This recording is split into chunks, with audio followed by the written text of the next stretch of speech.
We're waiting a bit here to let everybody in through the door here.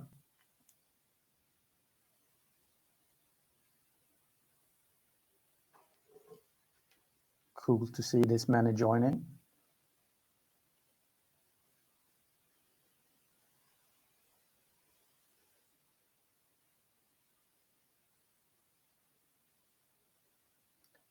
I think we can get going now and start with some of the ground rules first. But first of all, welcome to this webinar, how to use your data to build unified customer experiences. So that's what we're going to talk about today. But first of all, some ground rules here. You're all muted during this session. You'll be able to shoot in questions as we go along. I've got a couple of ones here previous to this webinar starting. Some of them are about kind of what others done with this. We have a concept called Built with Octo. So I will kind of run through that later in this presentation. So you'll see that. So there's that possibility. All of this is recorded, so you'll be able to get this recording after this, and we will present some material during this session as well. So you know that. So these are all kind of how to make this work together. So let's start with kind of, for you who don't know me, I'm Jimmy. I'm the CTO and co-founder of Octo, and I worked within this industry for more than 15 years. I know it doesn't tell or you can't see. Previous to this, I built another company within the PIM space, so I know a lot about the e-com, the products, transactions, and all of that. So that's kind of more about my background, and I would love to hear about your backgrounds, but we only 30 minutes in this webinar here. So we'll get into the core of this right away. Octo, what is that? It's an experience data platform, and kind of what it does in terms here, just to summarize, is to get and unify your data into one unified entity. And from that kind of unified entity, you can then export and consume this data in different types of destinations, screens, front ends, whatnot, in a different way than you could before. So it's a new state of kind of onboarding, actioning, and using a lot more data and present that experience data, as we call it, to front ends. But that's what we call the experience data platform. And you can do this not one time, but at scale with many different touch points, as experience data is requested more and more in different touch points in order for you guys to meet your customers. So that's basically kind of to summarize what do Octo do and kind of what is an experience data platform. At Octo, we have some kind of core values, what we believe in, and one of them is democratization, making digital teams more autonomous, to kind of enable the people that knows the data to be able to share this with others building front-end experiences. So this doesn't like create friction, you create speed, you can do this at scale. But also kind of, are we satisfied where we are today? Can we do more? Is kind of the expectations on the customer side greater than what we deliver?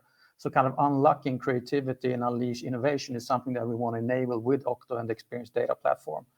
But also create more relevance, like based on the enterprise data that exists within the organization. Reuse, repurpose what you have in order to create more innovation. So these are some core pillars that we work with and that we believe in, and you should too. This is always good, kind of who believes and who trusts Octo, and we're fortunate to work with some of the coolest brand in the world, at least we believe that. But Cartier is a world-known luxury brand that we work with. Phoenix Outdoor, known brands, as you see, Fjällräven, impossible to pronounce for others than Nordics. Intersport, worldwide global sports retailer. Kjell & Company, fantastic brand in the Nordics, retailer, electronics, stores, and super digital, working really well in that. Kinnarps, another manufacturing company that we work with. So these are fantastic brands for us to work with and trust in what we do with Octo, and we will help them. And later on, we will kind of look into some of the stories, what these brands have created with Octo. So kind of what if. If we take a look here at the current CX landscape, kind of what do we see and what's to be expected and where are we and where should we go? And most of you, as I see in this call, know this, but it's worth repeating. But there are a lot of screens today where you can meet a customer, and when you have the opportunity to create relevance for somebody within the classic customer journey, but you're In store, there's a lot of things that you can do there. Underused now with COVID going away, the store being the new black. You can go in there, experience, talk to people, see stuff, feel stuff. There's much more to do there in the physical and digital world, interacting in a smarter way. When you have a kind of fixed geographic location, what can you do with the digital, kind of when you pin somebody geographically? There's outside of the store after the purchase has been done. There are different things you can do there, and it's a full online journey as well with the different screens. What do you want to show there, and what does the journey look in these touch points? And all of these needs to work together in kind of one journey and kind of do that in a unified customer experience. So these are all things that the crowd in this webinar knows, but I think it's worth repeating and kind of look at it from a different way with a new state now when the data has been unified and you can kind of pull some of this data together. What can you do in these different touch points, given that you have a unified joined data set or experience data to work from? But what you meet today, when you try to do these different types of journeys and meet the customer in a relevant way, you find these data locked in silos. And we categorize this most of the times as enterprise data, but there's a lot of gold being produced, of course, in these enterprise silos here. But it's seldom that you need kind of data from one point. You need kind of a unified view of these data sources here. But that's when it becomes hard to get this data out of these different places there because it's locked in. Because what you want to do is turn this enterprise data into easily consumed experience data. And that can be real time as well. So you can kind of trigger, you can use the mechanics of last millisecond rendering in order to kind of get the right experience to the screen, given the moment, given the weather, given the emotion of somebody, to be able to do this. And then you have to move from an enterprise data state, but then reuse that data, but turn it to experience data, which is one of the key things. Turn your enterprise data to experience data. So what you don't want to end up in is kind of, how do we access this? How do we get the data if we're not in a state where we can consume this experience data? It becomes more or less kind of moving data in and out of these different systems. And everybody should have the same data set and this humongous database with everything in it, which kind of slows everybody down in order to, instead of gaining performance or creating more experiences in the touch points with the customers. Even worse is that you dilute the data and you lose context by moving this data around. And I've seen it from the PIM space, building kick-ass models that then get diluted into the back end of an e-com, that then get diluted back end of a CMS, and then from that creates a front-end experience. And given front-end's technology evolvement, there's much more you can do, and you can do much more faster. And kind of using this different systems like the CMSs, the indexes, the searches as kind of back-end to front-end proxies, I don't think that's good enough. And I think everybody in there should look at this from a different point of view and accept that there's a change now. There's a different state in doing this. And that's something that you don't want to end up in this, like accessing, integrating, moving just data around in circles.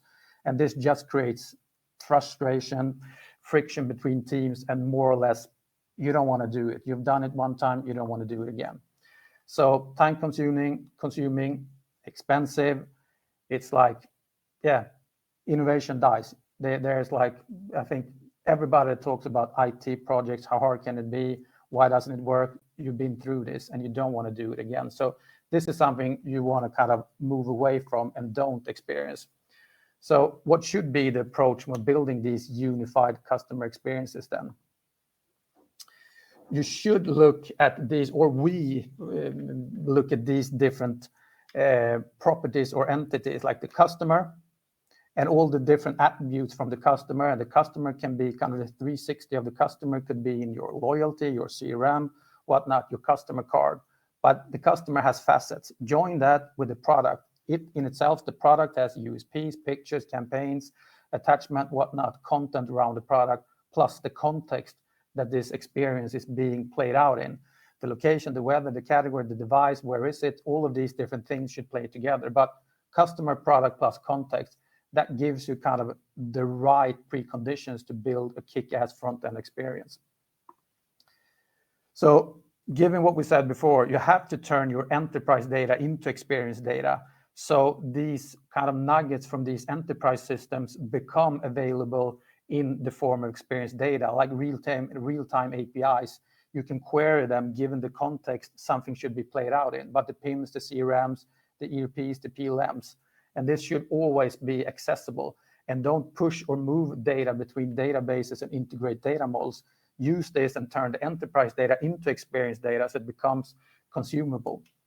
So, and also like have this circular data mindset. If something is in experience data structure, they're all available in real time. And this gives you kind of a benchmark of what data is being used. And you can also get some data back from how your data, like insights, how your data is being used. And that creates also a circular data mindset in kind of pushing some data back to the ERPs or insights into some analytics or whatnot. So your data starts creating insights data for others to refine your data. So you get that circular data mindset into your organizations. Really important, if you ask me. You can set this all up, like mix and match your CX data. So depending on the front end, you can kind of build unique segments, saying like the North American, the Japanese or Asian. It can be like brand-specific sites, pop-up sites, e-com sites, campaign-specific assortments. You can segment, slice, and dice all of these in order to kind of give the front end exactly the need or purpose-built data for that specific front end. So you have that available. So not some generic API that they should use or something that they feel that they have to do a lot of different calls to get the right state of the data. It's there based on that front end that's being built or supposed to being built. So purpose-built APIs to fuel the experiences everywhere, and it should be easy to kind of relaunch a new one. So it shouldn't be the one and then use that all the time. In Octo, we have something called multi-consumer as well that can kind of be tapped in by many, but most of the times it's a purpose-built API with experience data for a specific initiative.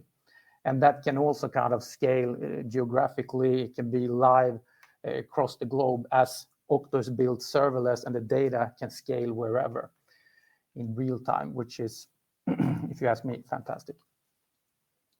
So where do we put Octo in this kind of modern CX stack? So if we look at, as we discussed before here, we have this backend system here, as we've labeled here, them system of records. They create data and they more or less work in a horizontal way. And it's all about quality, it's manually created content, it's validation, a lot of these different steps that needs to be in this, and they're architected in that way. They're not at all architected in exposing data to millions of simultaneous calls or requests to get some data out. If you look at Octo here, where we put Octo here, unified data and the experience API layer here, it's more or less labeled as a system of engagement architected to handle lots of requests in real time. It's built to kind of get data into Octo easily in our non-model ways. There's no way kind of that you have to push data to Octo. We can handle any type of data source very fast and easily in all these pre-built connectors as well. So easy to get the data into Octo, but even easier to consume when it comes in the form of experience data for front ends to build cool front end experiences. But that's what we call kind of the vertical way of transforming data down here as the experience or enterprise data in kind of the system of records layer, turning that into enterprise experience data in the front end there. So once again, enterprise data, turn it into experience data, easy to consume and easy to build cool and relevant front end experiences for customers. But if you look here on the sides here, we have also the commerce, which can kind of be, it can be in a headless state, it can expose data, capabilities that are in the forms of API, which is great, and not the monolith approach. You have all these CMSs here with editorial content that's being created. Kind of this needs to be mixed and matched in some ways in order to kind of expose the right data set to the front ends here. So this is something that you have to have in your mindset when building these front-end experiences. In this picture here, it's more or less kind of looking at the stack of tomorrow or today, it should be for everybody here, but it's more or less kind of what's the different services that would comprise the new front-end experiences here. Given kind of bring your own front-end, you can build the front-end in whatever technology you would like. In order, it can be Angular, Vue, React, whatnot here, or any template that you would have. But you still would need to connect this with the experience data in order to build relevant front-end experiences, and kind of to unify that and kind of do it in the right way. But like the services comprising next generation experiences can also be any third-party service that you want to weave into your front-end digital experience, or as we discussed before, any e-com front-end service with the cart functionality, order functionality. It can be an OMS with a functionality giving you the the right stat on orders, or any storage system that you use, or warehouse management that you would like to do in this. So there's like, this is kind of the new way of building in a composable stack and kind of build thinner front ends in order to not like build the monolith to administer and run all of this. So this is something that we'll look at once again here, unifying the data, but then make it available in purpose-built APIs for front ends to consume, not pushing data in between horizontally these different systems that needs kind of the same data set, or acts as a backend to front-end proxy where you overload everything from a PIM to a CMS or into some kind of index in order to just build a front-end to set this up. So this is a good kind of mindset image, that bring your own front-end, build a front-end in whatever way you want. You can also actually use the Octo UX containers in order just to launch your POC, your proof of concept that you would like to try out. Don't let the front end drag a whole lot of like infrastructure in order just to run an app or to create innovation. There needs to be less friction in order to trial and error. In my world, everybody needs to fail faster in order to find the right solution. So that could be kind of one thing to at least bring from this. Looking at some of the things that our customers build based on the 2 questions that I've got here in the chat, but that's kind of built with Octo approach. But what you can do is kind of building these customer and also employee-facing apps in order to give you an idea how to MVP, to do things in weeks, to innovate fast. When you have unified this data here in order to do something faster. So that's something that a lot of our customer has benefited from in order to do this. One of the things that we built for Fjällräven is a way for them, like as a brand, exposing data to the retailers and resellers with social content, brand content, campaign content, product content for somebody else to sell, B2C or B2B2C, where you have that whole chain of data to send out. And Royal Robins, which is another brand that uses the same approach, but to their resellers and retailers. But this is important, easily onboard data, then expose it. So with this thin front-end layer built on React, Octo, the front-end becomes really easy to build based on the data is in the Octo destinations, the experience data. Next thing here is kind of just the 2 examples here, like the built with Octo example. And this is on our site as well, where you can get inspired what others have built with Octo. So what if you had Octo? So you can get some inspiration of what they build. But one of the companies that we worked a lot with and really proud to have been working with for a long time is Cartier, where they have worked a lot with fast forwarding the way they approach and transform the luxury industry, moving from a very traditional boutique way of serving their clients and customers in a fantastic way, like the most exquisite experience you can ever have. But what they also wanted to do is kind of enable their store associates with kind of more digital tools. So they have kind of an in-store app that they work with, where they know kind of which stock is in my boutique, in my kind of near proximity. If it's not in my store, where can I get it from? So we can still make the sales. We can see all the stock levels. You can browse digitally, and all this is in an easy way on the iPhone. So they don't have to move around with all these different screens. They can use their iPhone in order to kind of browse this and feel enabled themselves and also give the best service to the client that they can ever do. So that's something that's been really important for them, and they MVP this in kind of less than 4 weeks in order to set the first pilot and have the first pilot stores in selected parts of the world in order to also see that performance is on par what they expect. Another thing that they work a lot with is it's what's called the product gateway or the mini site, where they have a site-in-site experience where parts of the assortment is being featured within somebody else's context. So kind of for them, it's more or less watch resellers that don't have the full Cartier assortment or don't have the digital capability. How can they help them to get to the next level in digitally maturity, but still keep the brand integrity where they expect it to be? But also in which context, kind of in the Harrods or the Selfridges of the world, they want to be seen in that context with their Cartier assortment. For others, it can be like training clothes for some of our cool brands that we work with. Do they want to be in the context of the gym? Kind of when I think of training, do I want to buy training clothes? So all of these different things, you have the possibility with Octo APIs and the front end here to kind of get your assortment into somebody else's world. And when they think about you, they should see your products as well. Another cool thing that was created is this bridal app here, or where Cartier on the Japanese market worked on kind of have a diamond configurator. So it's called Set for You. So when you are in like marriage thoughts or thinking about wedding, you should be able or drawn into this where you can kind of set for you. You can configure what kind of diamonds, what kind of mount, what kind of material you want to do. And this was done from the Japanese market where they said, hey, we can do this digitally. Where headquarters said, nah, this is a physical experience. People want to go in there, they want to see it, they want to touch it. But they actually said, we can sell this digitally, and they sure could. So now this is being rolled out globally. The Set for You, which is actually a diamond configurator, which is pretty cool. And we're integrated to a diamond ERP, which I think, unheard of, at least for me. Pretty cool to integrate to that.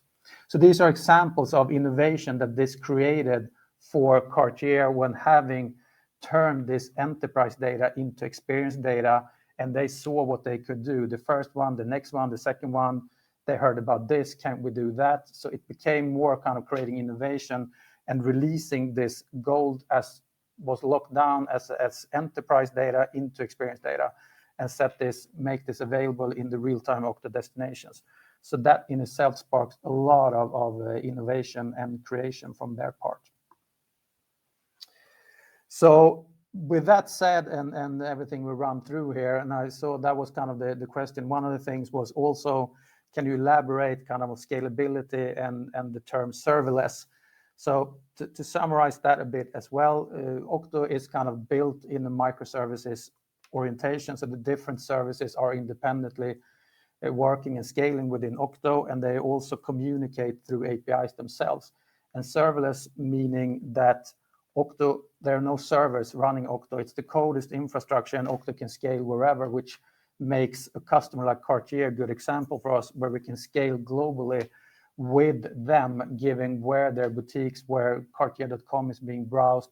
We have that data there in real time, given that it's the code. It's no servers or anything that needs to be set up or transformed. And also kind of how we scale with consumption and go back when it's not used. So the price points Octo, the technology we built on, gives us that opportunity to be very good at the different price points that we work with. But if we want to kind of zoom out of this a bit here and see kind of, to summarize it a bit, it's more or less kind of create a holistic view of your data and kind of see which data is being relevant for front-end experience and what great data do we have within the organization already, but not easily consumed for a front-end, or should it be more easy for me so it doesn't end up in kind of an IT roadmap or good idea, but we can't use it right now, and see where it ends up. And also kind of reuse and repurpose across channels and give the context some moment of thought. Where is the front-end experience being played out? What's the context of that? The more we can get from that, the more relevance we create from somebody. So it's not more or less you're buying this, other bought this. It's more or less how do we create relevance for you in that user journey as a customer and consumer. So flip that thought being you being the customer and consumer. And also in that kind of relevance and be respectful in the way you treat somebody's session and the way you target them as well, being more that it should be a feeling of service, not kind of an attack of new things or posts or products or offers or anything like that. So find that balance, I think, is good advice. But in general, you have to turn your enterprise data into experience data and do this at speed and at scale and innovate more. Otherwise, I think there is a, in my world, being with experiences that I have within these fields, that there's an old way and a new way, and you don't want to be caught looking at the back into the A of others and kind of repeat what they did 10 years ago. Now is the opportunity to do something else, something new with the given opportunity that are out there. So that's kind of what I want to leave you guys with in order to take the next step, move into a new state, and turn your enterprise data into experience data. That's all. Thank you very much.